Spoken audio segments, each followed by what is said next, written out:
through labor and the pain and all of that, and then visiting the community and hearing that they did not have a healthcare center, and that these women in active labor would have to walk miles to the next community to access healthcare was totally unacceptable for me.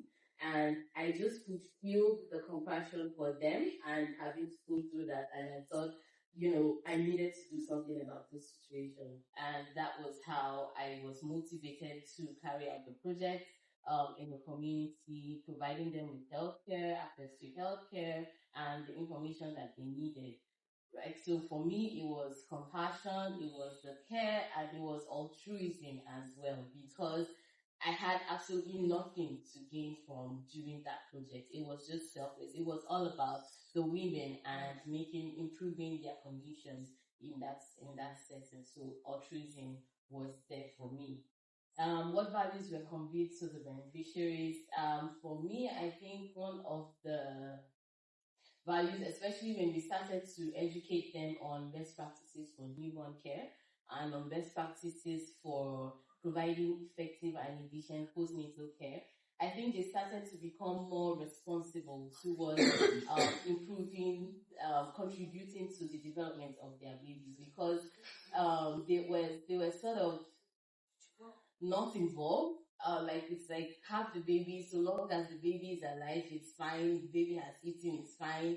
And there's the aspect of social development. There's the aspect of providing an enriching environment that contributes to the baby's, becoming mentally developed, social development, all of that. They were very ignorant when it came to that. All they needed to do was to be sure was the baby is eating, is sleeping fine, is gaining weight, that's it.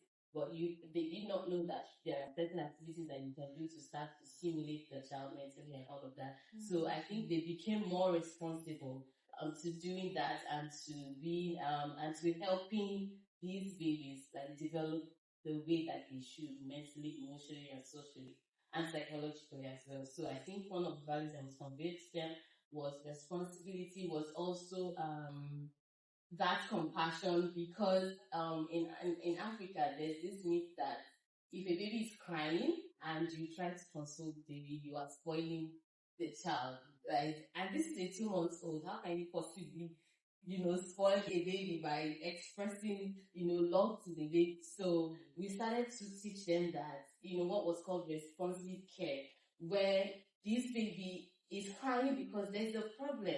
He's not crying because he wants to fall. A mom says, this baby is trying to frustrate he's trying to frustrate me, And I'm like, he's not trying to frustrate you, he needs something.